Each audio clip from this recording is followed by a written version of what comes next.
Nouveau numéro de Club Sport Santé. Nous sommes tout heureux, tout enthousiastes de vous retrouver pour parler de trois thématiques. D'abord, nous parlons de la balle au panier avec l'actualité du championnat de la Ligue Lomé Golf, bien sûr, avec les catégories U16 et seniors et hommes et dames. Bien sûr, la compétition poursuit son petit bonhomme de chemin. Nous discutons de tout ça avec l'un des patrons, justement, de la dite Ligue pour en savoir un peu plus.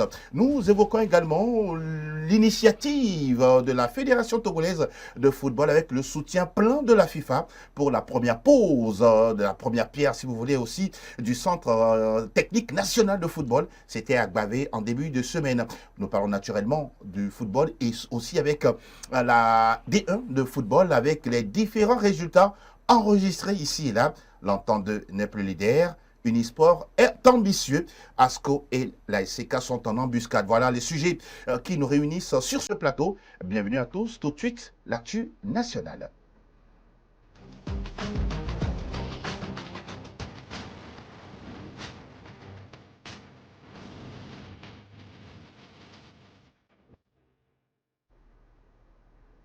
Première fenêtre de cette émission Club Sport Santé, nous parlons de basketball, mais avant, on prend le temps et le plaisir de saluer bien sûr nos invités sur ce plateau. Le capitaine, oui, naturel, il est toujours là, bien présent à ma droite. Dela Haïti, bonjour, bonsoir. Bonjour Giro, bonjour à nos amis qui nous suivent chaque samedi. Très heureux de retrouver SOS Docteur TV. Comment vous vous portez aujourd'hui? Je vais bien, très bien. Le week-end démarre très bien. N'est-ce pas? Exact. Ça, c'est la bonne nouvelle. Exact. Ah oui, vous êtes en bonne santé, c'est le plus important. Il est en bonne santé également. Il a choisi également de nous faire plaisir et de parler avec nous de la discipline qu'il aime tant depuis de nombreuses années. Haïti d'Almeida, bonjour, bonsoir. Bonsoir, Angelo. Comment vous allez? Bien, très bien. Ça fait un moment. Moment déjà, oui. N'est-ce pas? Oui. Nous sommes tout heureux de vous avoir sur ce plateau. Le plaisir partagé aussi. Merci beaucoup. Avec vous, nous allons parler bien sûr de l'actualité de la balle au panier au niveau de la Ligue Lomé Golf. Vous avez également la casquette du trésorier général, mais on reconnaît également que vous êtes beaucoup plus dans l'organisation des compétitions. Voilà. Aujourd'hui, voilà, vous êtes là depuis pratiquement 2-3 ans. Ouais. Comment vous vous sentez dans ce rôle, voilà, au niveau de la Ligue Lomé Golf avec tous vos collaborateurs? Merci Angelo de nous avoir offert cette opportunité-là. C'est pas facile. Oui. Vous savez combien c'est difficile d'avoir les moyens à Lomé pour organiser, surtout au Togo, pour organiser des compétitions de jeux, de basket. Mais on se sent bien, ça va. Aujourd'hui, il est vrai que vous avez toute une équipe qui a compris la philosophie et visiblement, vous êtes pratiquement axé sur le même objectif. Oui, il y a cette alchimie-là qui nous permet de gérer les affaires de la Ligue, ce qui nous permet, même avec de maigres moyens, de lancer le championnat. Nous sommes déjà à la 5e journée. Je profite de l'occasion pour encourager et dire une félicitation à tous les membres de la Ligue qui ont permis quand même qu'on démarre ce championnat. Justement, on va parler de la compétition parce que là, ça fait 2 compétitions en même temps, senior dames et puis en même temps les U16. Y a-t-il de la complexité là-dedans ou bien toute question de planification, ça va, tout va bien? Mais c'est quand même une question de planification, mais j'avoue aussi que c'est assez compliqué parce que chaque week-end, on a au moins 16 matchs à programmer. Le plus compliqué aussi, c'est pouvoir jongler avec la disponibilité des clubs, des jeunes, surtout comme c'est des compétitions de jeunes aussi. Les dimanches, ils ne sont pas souvent tous disponibles. Et vous avez des clubs où le coach des seniors est également le coach des U16. Donc, on ne peut pas mettre un match à Tikoumé et mettre un match de senior à Tikoumé et mettre un match de junior à la modèle. On essaie de voir comment est-ce que si d'aventure Étoile Filante joue, c'est un exemple, que Étoile Filante essaie de jouer à la modèle en senior et en junior. Donc c'est là où programmer les matchs devient un peu plus compliqué. Voilà. Donc sinon, je pense que ça va. Et aujourd'hui, avec votre œil d'encadreur, en même temps de dirigeant, vous percevez l'engouement, vous percevez l'adhésion des clubs à accompagner justement la Ligue dans cette organisation-là? Déjà, je dis un grand merci au club parce que c'est pas facile. Être président d'un club aujourd'hui de basket, c'est du mécénat. Ah oui. Chercher de l'argent, surtout l'argent de la popote, ou bien injecter dans le sport. Je dis un grand merci à tous ces clubs-là. Je vois que tout le monde est là. On essaie d'organiser le championnat. Les clubs aussi jouent au jeu et je crois que ça va. Elle a été concernant justement le couplage, hein, justement de cette compétition par des U16 et en même temps des seniors dames et hommes. Comment vous voyez l'organisation justement de cette compétition? Oui, quand il parlait, je me posais la question, comment a-t-il arrivé à programmer toutes ces rencontres-là dans un week-end 16 en tout. Hein. Oui, 16 en tout. Sur 3 sites, hein, si je ne me trompe pas. Oui. Sur 2 pour le moment. Sur 2 pour le moment, d'accord. Vous voyez, voilà. 2, je me demande comment arrive-t-il à planifier ces choses-là. Ben, tout le bénéfice est pour lui, parce que c'est pas facile. Et c'est aujourd'hui, ça relance aussi la question des infrastructures. Naturellement. Oui, quand le gouvernement ou bien l'État togolais décide d'installer des infrastructures, des pelouses pour les sports de mer, ça va aider ces fédérations-là à vulgariser plus les disciplines dans tout Lomé, parce qu'aujourd'hui, si vous allez dans les recoins de la ville de Lomé, il y a chaque enfant qui traîne avec des ballons de basket, de volley, de handball, de tennis, et c'est la boxe qui est la discipline la plus pratiquée dans les quartiers. Mais aujourd'hui, la boxe. Oui. Ah d'accord. Chaque maison a un boxeur. Un boxeur, intéressant. Donc il va falloir que l'État regarde ce côté-là pour aider ces fédérations-là à trouver, à avoir des infrastructures adéquates pour préparer des montures, des relèves pour les échéances internationales. C'est très important parce que oui, le Togo se prépare au niveau de la FNB à participer à la compétition des U16 à venir. Mais pour l'instant, il faut préparer bien sûr cette pépinière-là, les confronter, les jauger pour avoir justement des compétiteurs de qualité. On a parlé tout à l'heure de sites qui abritent ces compétitions-là. J'ai pu peut-être me tromper. Moi, j'ai parlé de 3. 3, oui, voilà. Il y a la modèle aussi. Atikoumé, la modèle et le terrain de Swallows. Le terrain de Swallows. Oui. Le municipal, pour l'instant, un peu entre parenthèses. Entre parenthèses. Parce que quand on voit également la distance entre les clubs et puis la disponibilité du stade municipal, c'est pas évident, oui, de payer autant d'argent pour faire déplacer les compétiteurs. On parle toujours de cette catégorie des moins de 16 ans. Aujourd'hui, la question qui me vient tout de suite à l'esprit, il y a plus de technique ou de physique lors de ces matchs-là? Non, je crois que la période où on parlait de basket en griffe physique, elle est un peu révolue. Aujourd'hui, on voit que les jeunes sont un peu plus techniques par rapport à la génération qui est passée. Pourquoi? Parce qu'ils ont eu à faire beaucoup de rencontres entre eux, déjà dès les catégories jeunes. 12, 11 ans, ils ont joué. Et c'est ceux-là qui arrivent en catégorie U16 maintenant. Et je crois qu'avec ces compétitions qu'ils ont eu à faire, le match est un peu plus plaisant. Et je préfère que, je dirais même que chez la U16, c'est plus plaisant que chez les seniors. Voilà. Parce qu'il y a des compétitions, ils ont eu à jouer. Voilà. Et on rappelle également qu'il y a des clubs qui sortent la tête de l'eau. Hein. On pourra peut-être citer CDJ Don Bosco. Oui, c'est des Don Bosco. Il y a Swallows. Il y a Swallows aussi. Il y a UBC. Il y a UBC. Il y a CBS aussi. Il y a CBS, merci, CBS votre club aussi, de cœur. Oui, voilà. Mine de rien, vous sentez une organisation en interne dans ces clubs-là? C'est pour ça qu'en commençant l'émission, j'ai dit un grand félicitations à tous ces présidents de clubs qui essaient de mettre en place des structures en interne. Aujourd'hui, il est compliqué ou bien difficile de voir un club qui n'a pas toutes les catégories. Aujourd'hui, en basket, ils ont toutes les catégories maintenant. Vous avez les U9, U11, U13, U14, U16. Haïti, ils ont compris enfin quelque chose? Ou bien ils l'ont compris, mais faute de moyens, ou on ne les a pas forcés à aller vers là? Je pense qu'ils ont compris, et les parents aussi ont compris, parce qu'aujourd'hui, c'est les parents qui permettent quand même au centre de vivre. Oui. Puisque un gamin qui part de la maison va jouer, on sait quand même qu'il est au terrain. Donc, si ses parents comprennent, c'est qu'ils injectent un peu dans la formation de ces jeunes-là. Un 2000 ou un 5000 francs le mois. C'est quelque chose. Ça permet de fidéliser un entraîneur qui, tous les soirs, tu sais qu'il est là, sur le terrain. Et voilà, tous les centres ont compris. Et avec cet engouement, on essaie quand même de financer, entre griffes, le déplacement des seniors. Parce que c'est les jeunes, ces centres-là, qui font vivre les clubs aujourd'hui. On sent que c'est une question de familiarité hein, Voilà. et puis de cohésion au niveau de ces clubs qui aujourd'hui mettent en exergue les catégories U16 dames et hommes, en fait, filles et garçons. Il faut le préciser. Oui, filles et garçons. Il faut le préciser. Oui. C'est très important. Justement, on va parler toujours des catégories U16 parce qu'après tout, oui. pour avoir une sélection forte, ça dépend également de la base. De la base, oui. Et aujourd'hui, par exemple, au niveau de CBS, c'est comment la fréquence des entraînements aujourd'hui, la collaboration entre le club dirigeant, le staff en même temps et les joueurs. Comment vous percevez tout ça aujourd'hui? Déjà, il faut dire que l'organisation au sein des clubs, c'est une organisation tronquée. C'est-à-dire, c'est des bureaux tronqués. Vous avez peut-être le président. Quand il y a des difficultés, on court le voir.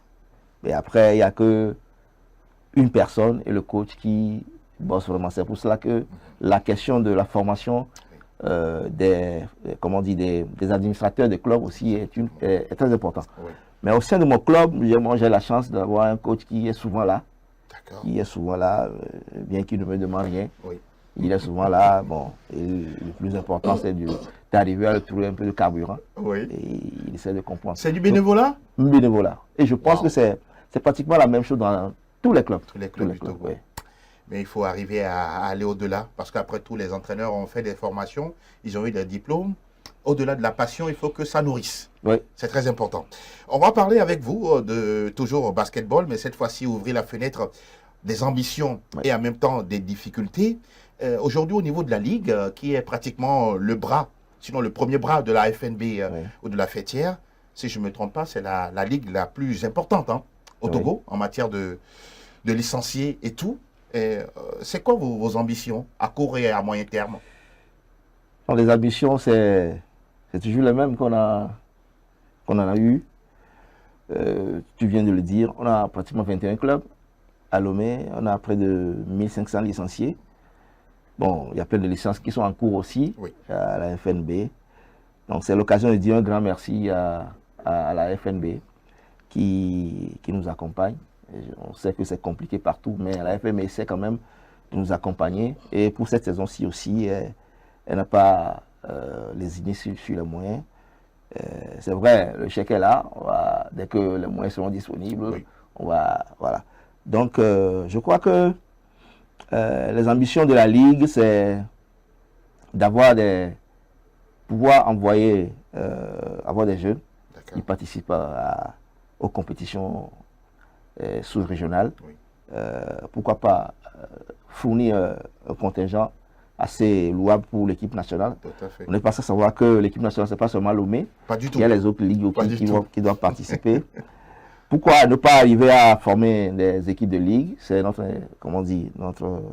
des ambitions. Ah oui. Avoir des équipes de ligue. D'accord. Vous voulez parler de sélection de ligue? Oui. Chaque ligue avec une sélection, proprement dite. Voilà. Avec les meilleurs. Une sélection U14 de la Ligue de Lomé, une sélection U16 de la Ligue de Lomé, une sélection des seniors de la Ligue de Lomé, et éventuellement faire des compétitions. Il y a Cotonou à côté, il y a Accra à côté, faire voyager les jeunes, organiser des camps de perfectionnement, de détection surtout, voir si on peut rentrer en partenariat avec des clubs de l'extérieur, envoyer nos jeunes en stage pour qu'ils puissent revenir, jouer. Oui.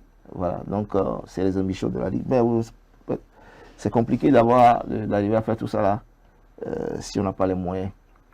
Voilà, donc je rebondis sur les difficultés qu'on a à la Ligue. Avant de parler des difficultés, au-delà justement des moyens financiers sur lesquels souvent le citoyen lambda se focalise, il y a également la question de la ressource humaine. Oui. Vous, par exemple, je peux le témoigner, vous êtes au four et au moulin, vous êtes pratiquement partout, mais ce serait bien d'avoir des adjoints, des collaborateurs aussi efficaces, aussi disponibles que vous. Par rapport à ce que vous voulez dire là, on est à la Ligue, déjà il y a des postes qui sont vacants à la Ligue. On a fait une élection, il y a des postes qui sont vacants. On demande aux gens de venir nous aider. Personne ne veut venir parce qu'il faut mettre la main à la poche. Voilà, donc c'est vraiment compliqué d'investir, de s'investir dans le sport. Bon, on va le faire. Dès que nous avons le souffle, on le fera. Histoire d'accompagner nos jeunes frères. Voilà, c'est tout. Avant de parler difficultés toujours, j'ai cette question-là. Est-ce qu'aujourd'hui, au niveau de la Ligue, pour vous, c'est aussi important, non seulement de former les jeunes sur le plan sportif, mais également avoir des jeunes citoyens, on pourra dire modèles de référence, avec des comportements citoyens sur et en dehors des terrains. Oui, aujourd'hui, c'est compliqué qu'on finance le sport, surtout les sports où, comment on dit, celui qui vous finance ne voit rien derrière. Oui. C'est-à-dire, aujourd'hui, le sport pour le sport, c'est de l'argent. Bon, maintenant, derrière, nous avons des jeunes Oui. qui sont à Lomé, surtout à Lomé, qui ne sont pas aujourd'hui des joueurs de haut niveau. Ça, nous l'avons. Voilà. Donc, pour l'instant. pour avoir un peu de sous pour les accompagner, Oui. il faudrait accompagner ces événements d'une thématique. Et c'est pour ça que je reviens Voilà. à ce que tu dis.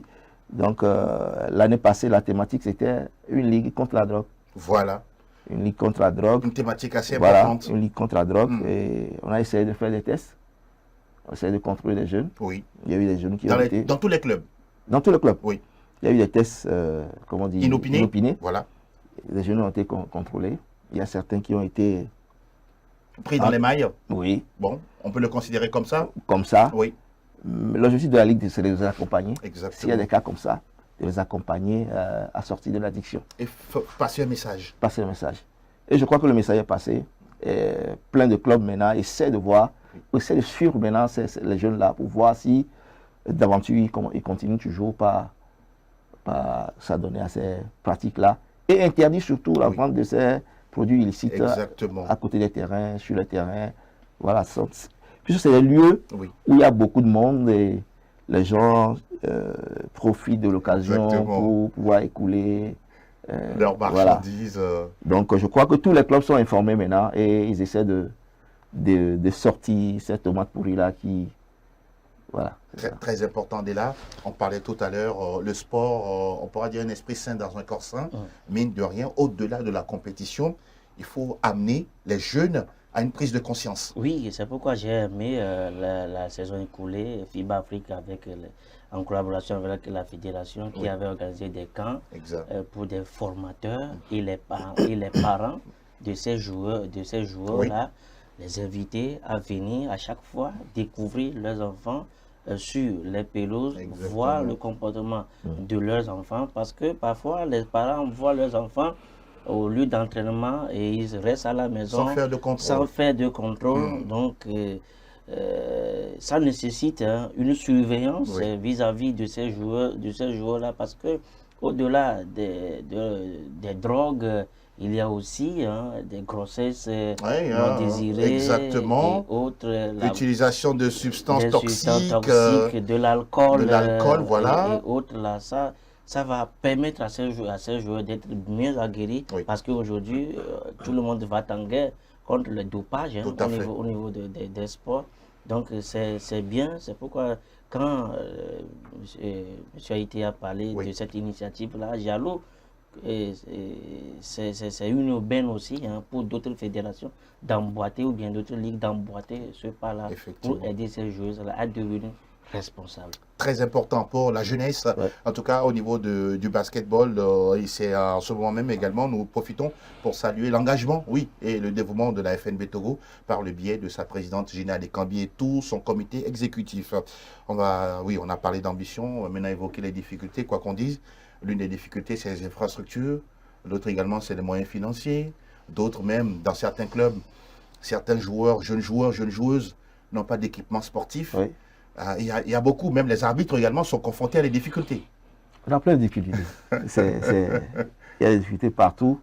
Mais ce que je dis, c'est qu'il faut avoir un plan, il faut avoir un projet. D'accord. Aujourd'hui, si on injecte 500 milliards dans le basketball aujourd'hui, qu'est-ce qu'on fera avec? Il faut qu'on se pose cette question. C'est vrai qu'il y a des problèmes il y a ce problème de moyens financiers, mais si aujourd'hui on a 500 milliards, qu'est-ce qu'on en fait?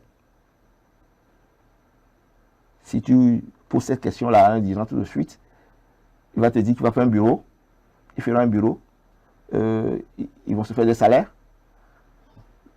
1 million, 2 millions, ils vont voir que 500 milliards, il y a toujours des sous, ils iront à 50 millions. Donc, c'est pour dire qu'il faut avoir un projet. Même si on n'a rien, on peut avoir un projet. Et quand il y aura de l'argent, on va essayer de mener ce projet-là à bien. Aujourd'hui, la première difficulté que moi je trouve, c'est les infrastructures. Tout à fait. Sans infra, on ne peut pas faire du sport, surtout des sports de main. Même si on a les meilleurs talents. Les meilleurs talents. On ne peut pas. On est limité. Sans infrastructure, on ne peut pas. Aujourd'hui, faire du outdoor, c'est compliqué. On ne peut plus faire du outdoor.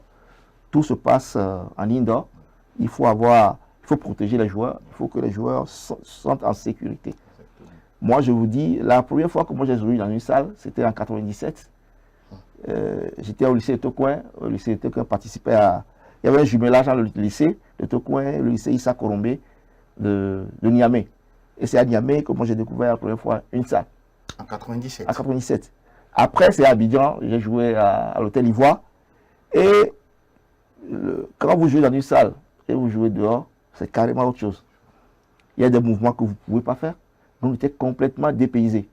Il y a des manières de shooter que tu ne peux pas faire dehors. Parce que nous, on est habitués à jouer outdoor. Voilà, quand vous jouez en outdoor, vous shootez avec le vent. Et quand ils jouent en indoor, ils savent qu'il n'y a pas du vent. Vous shootez, vous ratez. Et il y a des ballons sur lesquels vous ne pouvez pas glisser parce que vous avez peur, vous avez dans la tête que vous jouez sur du goudron. Et eux, ils ont l'habitude de jouer sur du parquet, ils glissent, ils font. Donc, voilà. Et quand il pleut, il n'y a plus de match. Oui. Voilà, donc, c'est l'occasion de demander à nos autorités. Encore cet appel. Voilà, il faut qu'on ait des gymnases. Oui. Il faut qu'on ait des gymnases. Même si c'est 2500, 2000 places, c'est largement suffisant. Couverts, places assises, voilà. Bien protégées. Oui. Il faut qu'on ait des gymnases. Que ce soit pour le basket, que ce soit pour le hand, que ce soit pour le volley, il faut qu'on ait des gymnases. Exactement. Voilà. Sinon, on ne peut pas faire du sport des sports de demain. Aussi, quand vous avez des gymnases, qu'est-ce qui arrive? Les gens aiment organiser des compétitions chez vous. Oui. Ils viendront chez vous. Surtout que le Togo est un pays assez calme. Oui. Assez calme. Un carrefour international. Voilà. Un hub surtout. Voilà. Beaucoup de personnes viendront organiser des compétitions et ça apporte beaucoup à l'éclosion, à l'évolution d'un QI basket. C'est-à-dire, si beaucoup de personnes viennent chez vous, automatiquement, votre niveau de basket évolue. Et vous avez Rwanda, quand le Rwanda s'y est mis... Il n'y a rien à dire. Voilà. Aujourd'hui, la BEL se déroule... Voilà. C'est vrai qu'on a la version Kalahari actuellement, mais eux tous après vont se retrouver à Kigali. À Kigali. Voilà, donc il faut des gymnases. Vivement que nos autorités continuent en tout cas à sortir les moyens qu'il faut parce que le Togo regorge de beaucoup de talents dans tous les domaines, s'il vous plaît. Dans tous les domaines sportifs, dans n'importe quelle discipline, il y a au moins, voilà, on dit souvent un Adebayor, il y en a un Adebayor partout, oui, un meilleur qui est capable justement de représenter avec fierté notre pays. On va regarder avec... Fernand, à la complicité avec, bien sûr, lui, à la régie, le calendrier de la 5e journée, d'abord au niveau des juniors ou bien des U16, pour voir le calendrier des matchs prévus ce week-end.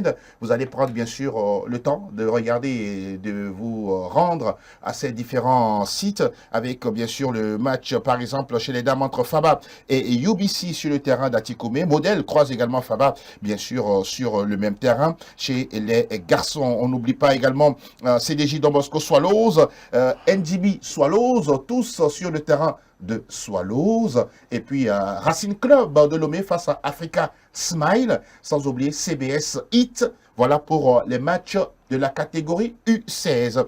Nous enchaînons avec, bien sûr, les seniors hommes et dames, avec également le programme du week-end, comptant pour la 5e journée. Nous voyons bien sûr des matchs entre la formation, par exemple, de Racing Club et Faba. Melting Pot croise NGB, sans oublier le face-à-face Model Fighters et Erlich Star Racing Club de Lomé, tous sur le terrain d'Atikoumé. Sans oublier également d'autres matchs de U16 sur le terrain de Swallows. Nous, on aura tout le temps de revenir, bien sûr, lundi, toujours sur ce plateau pour parler, décrypter les différents résultats de cette compétition de la Ligue de basketball Lomé Golf.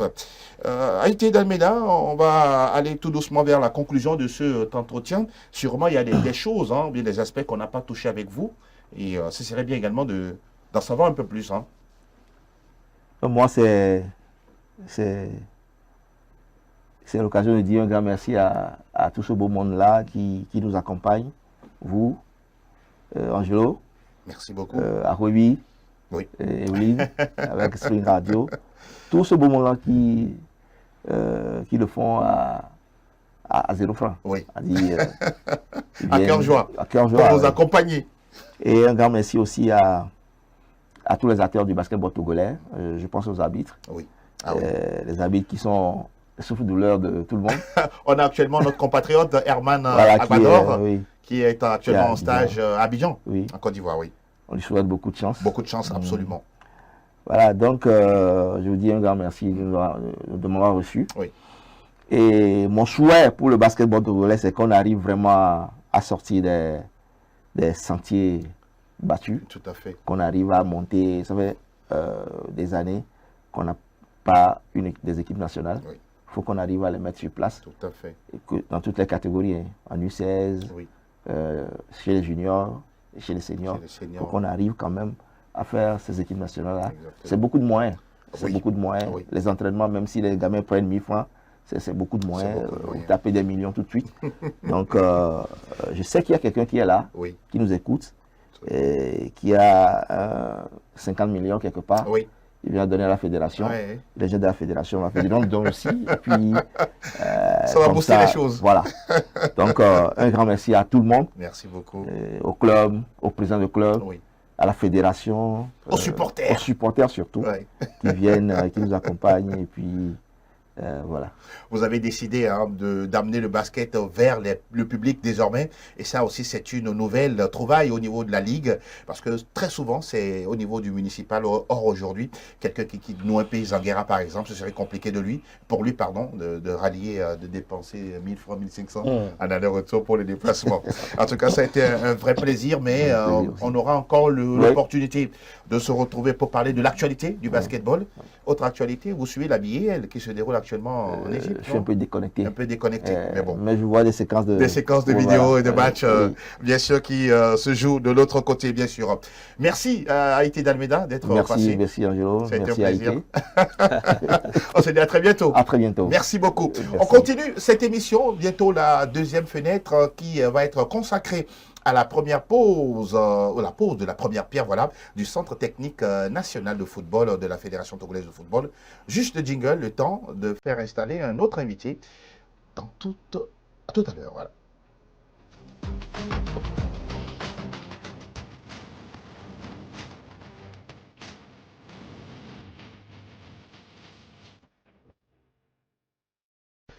Nous continuons cette émission et nous sommes tout heureux de vous savoir, bien sûr, bien branchés sur SOS Docteur TV, Club Sport Santé.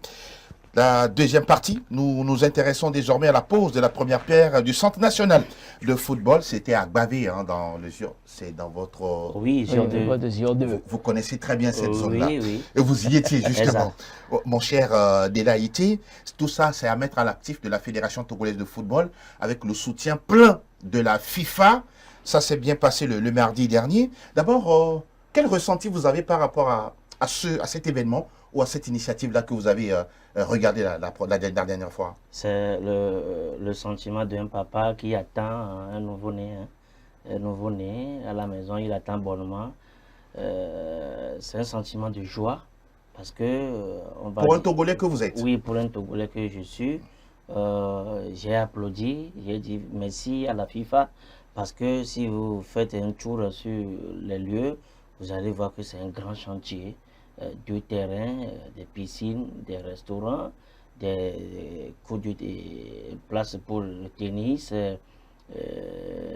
des logements permettra à des catégories de la sélection d'aller faire des mises au vert là-bas. Donc c'est un grand chantier sur des hectares. Si vous voyez là, on parle de 20 hectares. Oui, plus de 20 hectares. Plus de 20 hectares. C'est grand. Et c'est notre Clairefontaine. Hein. Ah voilà. Clairefontaine Voilà. à nous. Donc on ne cessera jamais de dire merci à la FIFA. Et Madame le ministre des Sports avait si bien dit que ici sera un centre pour faire des viviers de notre sport, construire notre sport. Et ça permettra surtout aussi, le football. Le football, ça permettra aussi de booster l'économie parce que il y a de main-d'œuvre qui va installer là-bas. Les gens viendront pour travailler. Les habitants, les environnants et tout, bien sûr. Ça va créer une économie. Il fallait voir la population de Gbavé qui était très enthousiasmée par la venue La délégation. de la délégation de la FTF et autres là. Donc c'est bien pour le football aujourd'hui. Le bureau actuel de la Fédération togolaise de football quittera. Mais il y a d'autres qui viendront bénéficier les fruits de ça. Donc, vous le dites si bien. Donc, très voilà. important ce que vous dites, parce qu'après tout, oui, les institutions restent, les hommes passent. Etienne Tengue, bonjour, bonsoir. Bonjour Angelo. Comment vous portez-vous aujourd'hui? Ça va, en pleine forme. En pleine forme? Ouais, ça Apparemment, la fraîcheur vous fait du bien. Ah oui. Ah, vous êtes encore frais. C'est un Parisien. Vous avez vendu la mèche. Etienne, justement, avant d'écouter le président de la Fédération togolaise de football, justement, vous avez également eu l'info. Voilà, vous avez suivi tout ça de près. Quelle interprétation, quel est tout de suite votre regard, justement, sur cette actualité? Oui, on ouvre de soulagement parce qu'on a toujours crié haut et fort qu'il faille trouver des infrastructures adéquates pour bien s'occuper de nos sélections. Jusque, voilà, depuis l'indépendance du Togo, on n'a jamais connu cela. Où à chaque fois que les épées, que ce soit dans toutes les catégories possibles, se logent toujours dans des hôtels. Bon, ça profite également aux propriétaires des hôtels. Maintenant, pour l'implantation de ce centre-là, je voudrais dire que voilà, c'est comme de l'indépendance encore une fois reçue, surtout au niveau du sport, parce que ça soulage et ça va créer plus d'engouement au niveau de toutes les équipes nationales. Donc, c'est de la satisfaction tout simplement. Vivement qu'on y exploite avec la manière ce centre-là, parce qu'on connaît, à chaque fois qu'on implante quelque chose, on a du mal à l'entretenir. Et je crois qu'il y aura une bonne organisation avec un suivi possible pour que nous gardions quand même ce joyau-là. Vous touchez du doigt la question de la maintenance, très très importante. On va évoquer désormais, on va écouter plutôt le patron du football togolais, le colonel Guy Kosiak-Povy, justement à la fin de la cérémonie de la pose de la première pierre du Centre technique national de football. Aujourd'hui, c'est un grand jour pour le football togolais parce que nous avons pensé à ce projet il y a très longtemps. Il faut dire que avant de commencer un tel projet avec la FIFA qui a ses exigences, nous avons mis du temps. D'abord pour avoir le site, il faut qu'on ait un titre foncier. Ça nous a pris du temps. Aujourd'hui, c'est chose faite. La FIFA donc finance ce projet. Et ce projet est très important pour nous parce que c'est vrai, nous avons besoin des infrastructures modernes pour développer le football, surtout des jeunes. Ce joyau-là, c'est pour le football des jeunes. Parce qu'avec ça, nous sommes très sûrs que nous allons quand même éclore des talents. C'est chose faite, le Togo a aussi un centre de performance pour la jeunesse. Voilà la raison pour laquelle nous avons posé cette pierre. Les travaux ont déjà commencé. Mais d'ici la fin de l'année, certainement que la première phase sera terminée où nous pouvons accueillir des jeunes pour que nous puissions détecter les vrais talents pour le football togolais. Mais il faudrait que nous puissions régénérer des ressources qui nous permettront d'entretenir le centre. Ce centre-là va servir à encadrer les jeunes de toutes catégories, les filles et également les seniors. Peut-être qu'à la longue, puisque nous avons 19 hectares, ce centre va permettre un jour d'héberger tous les séjours de la sélection. Nous allons demander aussi l'appui de l'État pour construire un hôtel digne de ce nom pour la sélection nationale. Les explications sont claires et précises du côté du patron de la FTF, le colonel Guy Kosiak-Povy, également soulagé et en même temps fier d'avoir voilà, un tel projet là, qui a commencé à sortir de terre. Comme je l'avais dit, c'est un joyau où il faut l'entretenir. Déjà, il est reconnaissant en remerciant bien sûr la FIFA qui a accompagné ce projet, qui d'ailleurs implante ce projet-là dans toute l'Afrique. Voilà. Les pays membres. Les pays membres. Vous n'êtes pas sans savoir que voilà, l'Afrique est quand même le continent le mieux représenté au niveau de l'institution de la FIFA. C'est juste tout simplement la reconnaissance également au niveau de la FIFA pour l'aide au niveau de l'Afrique. Bon, tout compte fait, pour un pays, il faut toujours cela. Il faut toujours ces infrastructures. Ça vient en point nommé relancer également la politique sportive au Togo. Pour dire que voilà, on ne va pas attendre les Occidentaux d'abord avant d'aller faire notre propre chose. Il faut un déclic quelque part. Le déclic, c'est au niveau de la FIFA qui a accompagné la FTF dans ce projet. Vivement qu'on ait abouti juste pour retrouver ce football à la base, parce qu'il a mis un accent particulier sur la formation à la base au niveau des jeunes. Oui.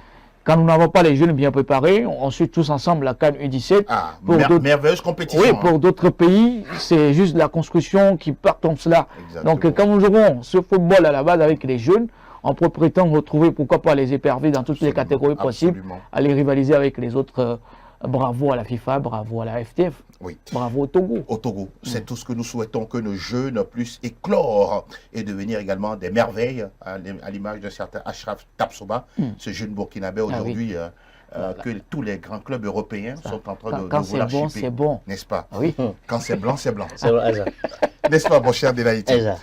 Voilà ce qu'on peut retenir, en tout cas, sur cette activité, sinon cette actualité au niveau de la Fédération togolaise de football qui sera en congrès ordinaire à partir du 18 avril prochain du côté d'Anéro. On aura tout le temps de parler justement de ce rendez-vous également au niveau de l'instance fédérale. On va faire encore un petit stop, le temps de retrouver dans quelques instants la D1 nationale de football. À tout de suite.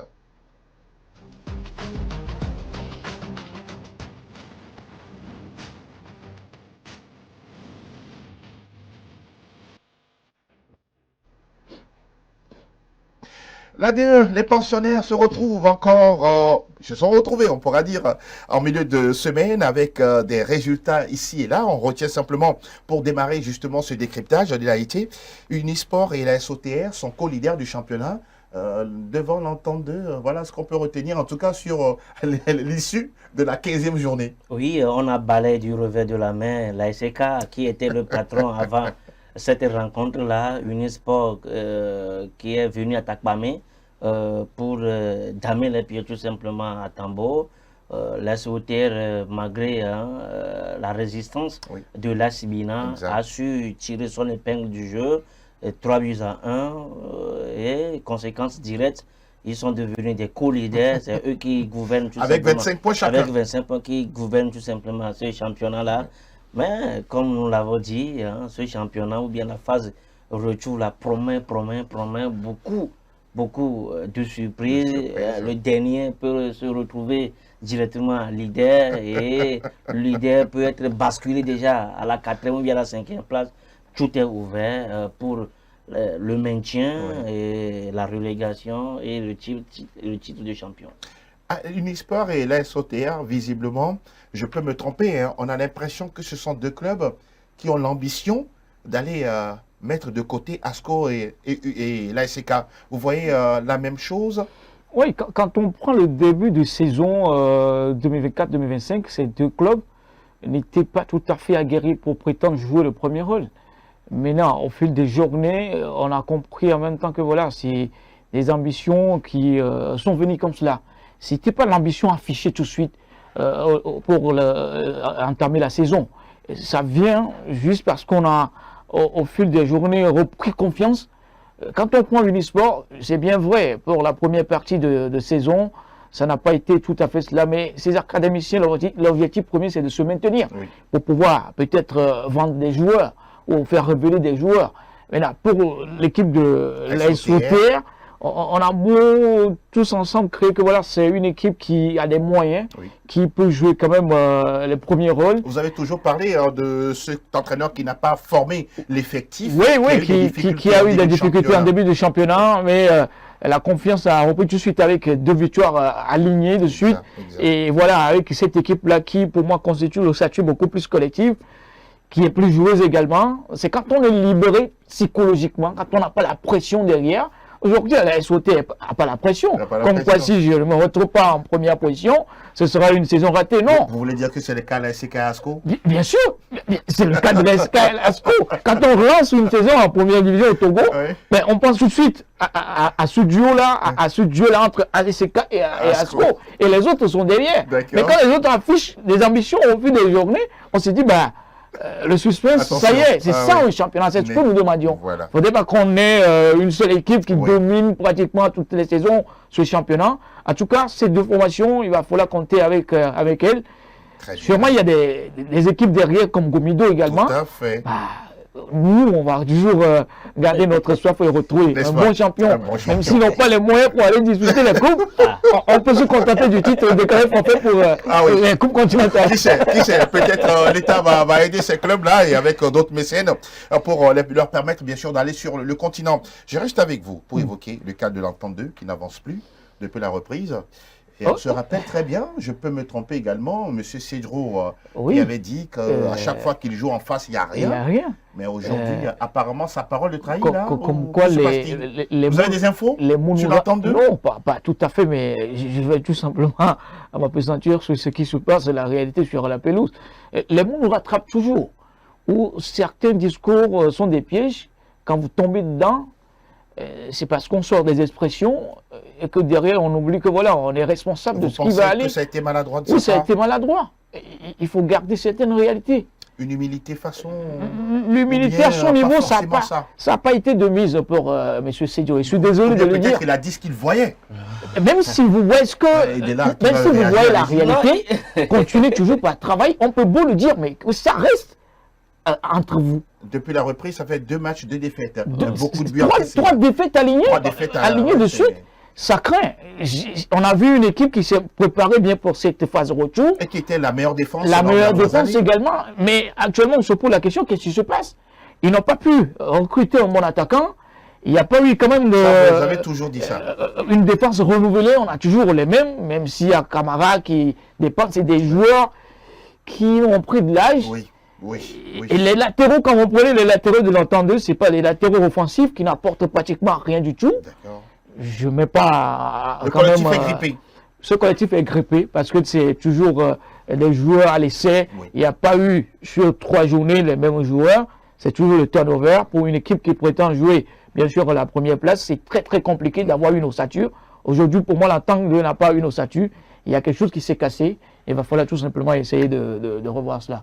Que se passe-t-il, mon cher Dela? Oui, c'est un coup de chance pour Entente de se retrouver à la première place après. Coup de chance, non. 13e journée. Parce que les autres n'étaient pas en forme, c'est ça? Non, ce n'est pas que les autres n'étaient pas en forme. Vous avez vu les résultats de l'Entente de 1-0, 2-1, 1-0 et puis match nul, défaite. Oui. Donc, si vous prenez l'équipe, ce n'est pas une équipe qui est un peu compacte parce qu'il y a un effectif un peu vieillissant, oui. Camara, Aziz et autres là. Donc, ils n'ont, Thierry l'avait dit, ils n'ont pas de buteur, ils n'ont pas d'attaquant. Pour cette trêve, on avait proposé en temps de un certain Adebayor qui est un étoile filante qui ne jouait pas. Mais bon. Mais quand même, il y a Junior Akapo, il y a quand même. Non, c'est pas un serial buteur. Non, c'est pas. C'est pas des attaquants de métier. De métier, c'est pas des buteurs. Ouais, donc bon, aujourd'hui. Ils sont en difficulté. Ils sont en difficulté. L'équipe se doute. Hein. Oui. Si on peut le dire. Le mot, il est trouvé. Il y a du doute. Il y a du doute là-bas, on peut le dire ainsi, parce que prendre 3 buts face à Gomido lors des 45 premières minutes et revenu prendre encore un but. On ne peut pas expliquer cette défaite-là. Mais bon, ça, c'est une ouverture aussi pour d'autres clubs parce qu'ils ont déjà connu les failles de cette équipe d'Entente 2. Mais ce qui est bien pour les dirigeants d'Entente 2, aujourd'hui, ils ne se plaignent pas parce qu'ils disent que pour eux, ils ont déjà sauvé la saison. Et il y a eu ce départ de Fessal Tchadjombo qui pratiquement remplacé parce que cette équipe manque d'un leader. Il n'y a pas de leader. Victor Lukafou, il est là. Il n'a plus la jambe de 20 ans. Il est tout le temps un joker. D'accord. Il va falloir trouver un leader, un attaquant et ça peut passer à tout moment. Pas dès qu'il ne joue, même plus. Pratiquement même plus. Mais si on va évoquer justement le festival de Gomido, vous en parliez tout à l'heure. C'est un festival au Grand Stade de Palibé. Ça n'arrive pas tous les jours. Et voilà, on va écouter le patron du staff des Showboys, Jean-Paul Abalo, et derrière, nous poursuivons le décryptage. Oui, je suis satisfait parce que, bon, premièrement, c'est notre deuxième victoire de la saison à la maison. Et ça fait un bon moment qu'au cours de cette deuxième victoire qui arrive au bon moment, on a été réalistes aujourd'hui parce qu'il y a beaucoup de matchs où on a eu beaucoup d'occasions en l'image de l'avant-dernier match qu'on avait joué, on n'a pas marqué. Aujourd'hui, on a réussi à marquer, c'est bien. C'était un match très physique. Je pense que les garçons, ils ont beaucoup donné. Je suis vraiment content d'eux, mais bon, il y a encore un match dans 3 jours. Il faut déjà oublier ce match et penser déjà au prochain match. Le défi, c'est quand on avait marqué le premier but. Parce que sur le coup franc, hier, on avait travaillé pendant des heures sur ça. Et quand le coup faut arriver, je lui ai dit que hier on a fait quelque chose. Hein. Bon, quand il a mis, je dis ah ok, là, peut-être que ça commence à venir. Il faut qu'il comprenne les choses parce que à Unisport, il y a beaucoup de choses qui n'ont pas respecté. Oui, c'est tant mieux pour nous, mais de toute façon, comme je l'ai dit, nous on prend les matchs 1 à 1. Comme j'ai dit aux joueurs, si on ne peut pas gagner, il ne faut pas perdre. Donc je pense qu'ils ont compris, mais il faut continuer. C'est des matchs qui vont arriver tous les 3 jours. Avec, là, on a été blessés, il y a le suspendu. Ça commence à être pour notre effectif. Mais bon, comme je le dis, on va penser à récupérer pour préparer le prochain match. Dans le match aller, ils sont venus gagner 3-2 ici. C'est un match qui a été un peu bizarre pour nous parce qu'on met 2 fois le score, mais en arrivant, on a perdu. On sait que jouer contre Bolosso à la maison n'a jamais été mal passé, et que son adversaire. Donc on va bien se préparer pour. S'il faut, si on ne peut pas aller gagner, mais on va ramener un point pour rester là. Le coach Jean-Paul, on l'a vu en bonne discussion avec son alter ego Scofi Cedro à la fin du match. Mais oui, à la maison, la formation de Gomido qui montre son autorité face à une équipe qui, lors de la phase aller, était intraitable. Oui, c'est ce qui a manqué à Gomido lors de la première phase.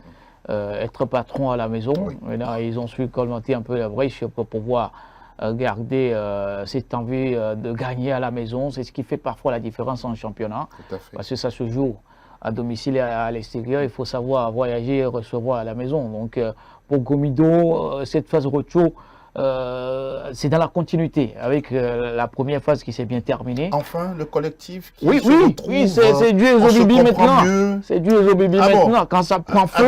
Avec quelle matière là Bon, c'est pas trop, il y a beaucoup de bois là-bas. À Palimé, c'est la région des plateaux là. C'est le travail tout simplement avec plus de patience au niveau de Jean-Paul et son staff, où ils ont un tout petit peu revu un peu l'effectif. Oui.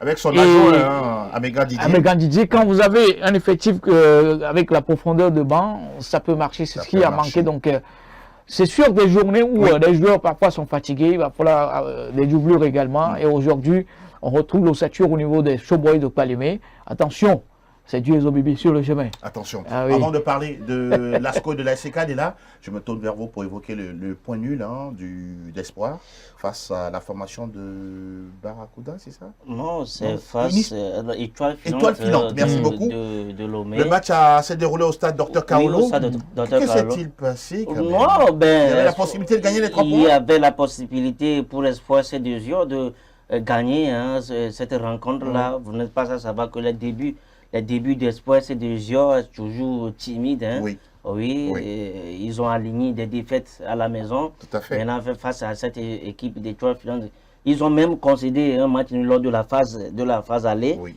Et ça, c'est le remake de la phase aller, Tout si à fait. on peut le dire ainsi.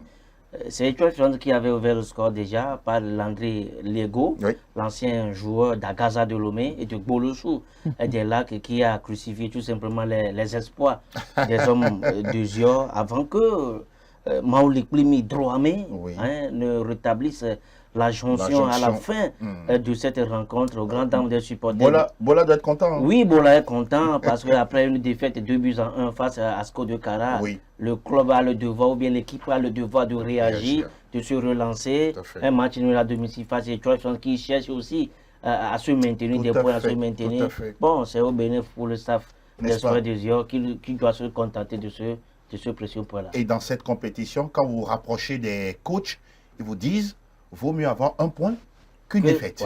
Et Jean-Paul l'a dit tout à l'heure. C'est les points qui comptent. C'est les points qui comptent.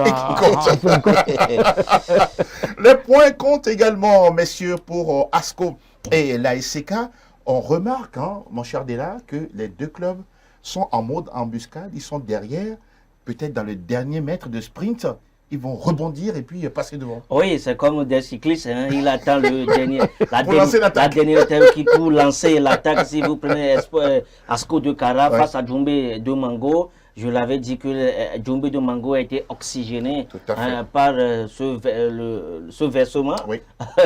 Et ils ont posé pas mal de questions à cette information d'Asco de Cara. Et naturellement, c'est Djoumbé qui avait ouvert le score déjà par un certain Benoît Tete Gans-Joseph qui a mis Asco dans le doute. Mais Abalodeni est revenu pour égaliser le but avant la pause. Et alors qu'on s'acheminait vers la fin de cette rencontre, Adam Moussa, l'ancien joueur de Doumbé FC de Mango, qui reste toujours en attaque de l'ASCO. Oui, est venu marquer le but victorieux aux grandes dames des supporters des Condona qui sont venus pour pousser leurs équipes. Il faut dire qu'aujourd'hui, ASCO est en train de retrouver une sérénité qui ne dit pas son nom, surtout avec le retour de Napo Songhai, Ouattara Moutalabou et Sama Alimou. On attend de voir les prochaines prestations des Condona. On parle toujours également d'un club de la région, de la SCK, mon cher Etchevi Tengue, qui aussi pour l'instant, joue un peu au yo-yo derrière Unisport et SOTR. Ça tâtonne énormément. Ça tâtonne où on a vu une équipe qui était très bien aguerrie pour aborder cette phase retour. Sauf que voilà, sur le chemin, c'est toujours des obstacles. Ces matchs nuls qui ne les arrangent pas du tout. C'est des matchs nuls de trop. Quand vous prétendez jouer le titre. Comment ça s'explique selon vous? C'est des contre-performances à mon avis. D'accord. Il faut dire aussi c'est le réveil du CDF Aknou qui veulent passer à la vitesse supérieure. Ils veulent éviter désormais les défaites. Des défaites, gagner ces matchs pour se maintenir. Parce qu'il est à la porte de la relégation. Donc le CDF veut gagner toutes ces rencontres pour se sauver. Et parfois, cette équipe de CDF Aknou est sous-estimée par ses adversaires. Ce qui est dommage malheureusement pour ces formations-là, parce que c'est une équipe, on sait que voilà, c'est des jeunes joueurs qui vont jouer, qui n'ont pas cet attaquant finisseur. On va juste les amener avec plus d'expérience, sauf qu'en football, quand vous avez trop de calculs, ça paie pas. Mine de rien, c'est pas la même chose qu'on va retrouver à la fin de ce match-là. Donc pour moi, la SCK, j'ai envie de rebondir parce que c'est l'occasion où jamais de gagner ce championnat, d'aller remporter ce titre-là. S'il se passe à côté, je ne les vois pas trop parce qu'on a déjà des joueurs vieillissants également dans cette équipe de la SCK, même s'il y a des jeunes derrière.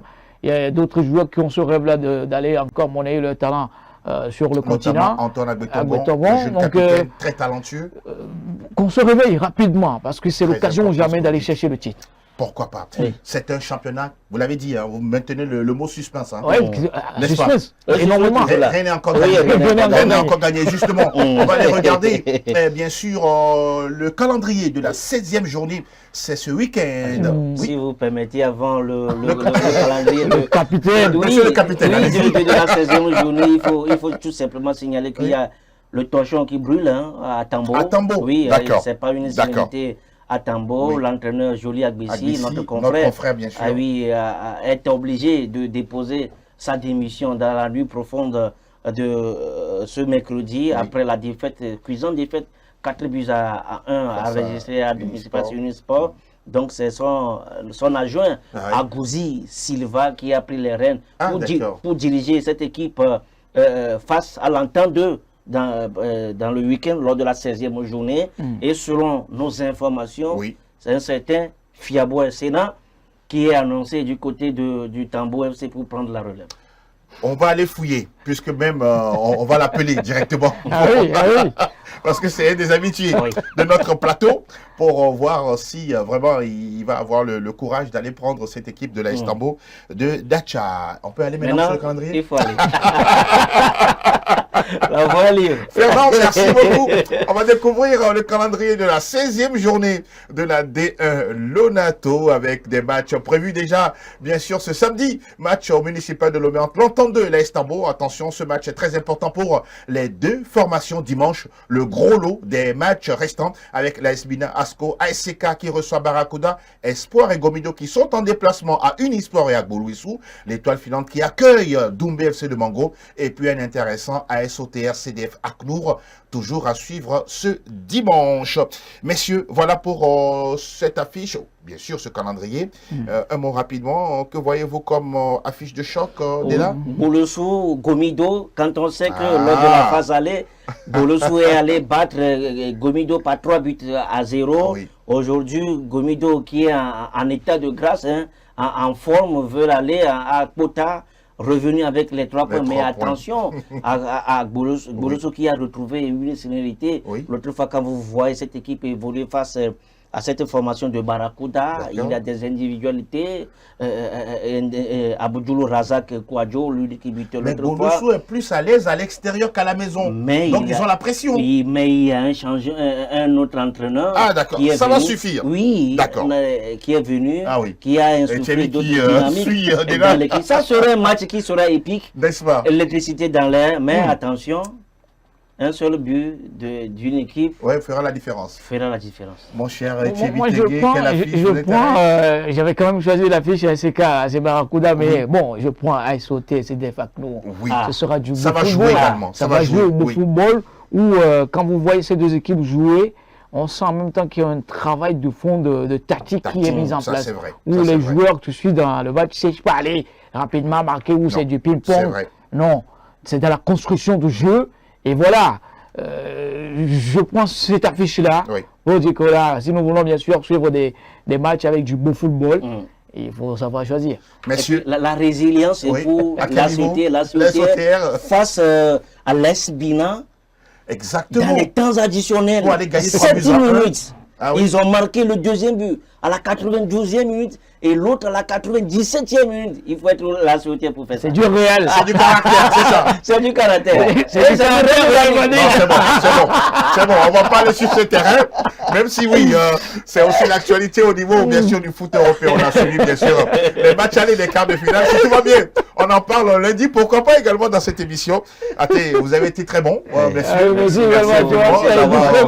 Allez, merveilleusement bien. Merci à toi aussi. Merci également. On va rester là pour aujourd'hui avec cette information, en tout cas, que nous avons eu le plaisir de partager avec vous, que ce soit en basketball au niveau de la EFTF ou encore du championnat national de première division. Dès là, mille merci à vous. Non, c'est un plaisir qui est partagé.